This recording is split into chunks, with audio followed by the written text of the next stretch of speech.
মৃত্যুকে সঠিকভাবে গ্রহণ করতে শেখা খুবই গুরুত্বপূর্ণ। মৃত্যুর সময় অমর কেউ নয়, সবাইকে একদিন মরতে হয়। মৃত্যুর সময় নানা ধরনের কায়িক মানসিক বেদনা আসে, কৃতকর্মের ভালোমন্দ নিমিত্ত দেখার। তখন সেগুলোকে সঠিকভাবে বুঝতে পারা খুব গুরুত্বপূর্ণ। তাই এখন থেকেই চেষ্টা করা। যদি ভাবনা গভীরভাবে করতে নাও পারেন, অন্তত বেদনাকে বুঝে রাখার অভ্যাস করা। এটুকুও যদি প্রস্তুতি না থাকে, তবে বড় দুঃখের মধ্যে পড়তে হয়। বিপর্যনা ভাবনা অনুশীলন করলেই শান্তির পথ পাওয়া যায়। এই ভাবনার মাধ্যমে পরম শান্তি, দুঃখান্ত নির্বাণ লাভ করা যায়।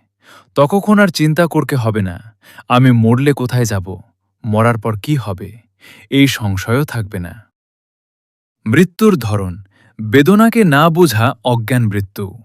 আমি আমার দাবি না করে বেদনাকে উদয় বিলয়। অনিত্য দুঃখ, অনাত্ম, অশুভ ভাবনা করতে করতে সদ্জ্ঞানে মৃত্যু হওয়া সর্বোত্তম মৃত্যু। যে মৃত্যু দুর্গতি রোধ করে। যখন বেদনাকে উদয় বিলয় দর্শন করে থাকে, তখন বেদনা অনিত্য হিসেবে ধরা পড়ে। এই ধরন ভাবনা অনুশীলন থেকেই মার্গ জ্ঞান উদয় হয়। তখন বেদনার কারণে আমি বলে যে মিথ্যাদৃষ্টি ধারণা হয়, সেই দৃষ্টি আশ্রব আর জন্ম নিতে পারে না। বেদনা নিরোধে দৃষ্টি আশ্রব নিরোধ হয়। বেদনা উদয় হচ্ছে, আবার বিলয় হয়ে গেছে। তার মধ্যে অবিদ্যা আসে না, প্রজ্ঞা উদয় হয়। এই উপায় আসব ক্ষয়ের পথ। এটাই দুর্গতি সংসারে না যাওয়ার মৃত্যু। এভাবে ভাবনা অনুশীলন করতে করতে শ্রোতাপন্ন, সক্রিয়াগামী, অনাগামী পর্যায়েও পৌঁছানো যায়। সময় থাকতে মৃত্যু শিক্ষা করা। মৃত্যুর সময় বেদনা আসবেই, তখন সেই বেদনাকে বিদর্শন ভাবনা জ্ঞান দিয়ে আলাদা রেখে মার্গের দিকে স্মৃতিমান হতে হয়। এটি অত্যন্ত গভীর কথা। যে ব্যক্তি আগে থেকেই বিদর্শন ভাবনা অনুশীলন করেছে, শুধু সেই ব্যক্তি এই অবস্থায় সফল হতে পারে। আগুন ধরার পর পানি খুঁজলে যেমন দেরি হয়ে যায়, তেমনি মৃত্যুর মুহূর্তে হঠাৎ প্রজ্ঞা জাগানো কঠিন। তাই সময় থাকতেই অবস্থায় বিপশ্যনা ভাবনা অনুশীলন করে রাখতে হয়। মার্গজ্ঞান না পেলেও মৃত্যুর সময় সঠিকভাবে স্মৃতিমান হতে পারলে শ্রোতাপন্ন, সক্রিয়াগামী, অনাগামী হওয়ার সুযোগ থাকে।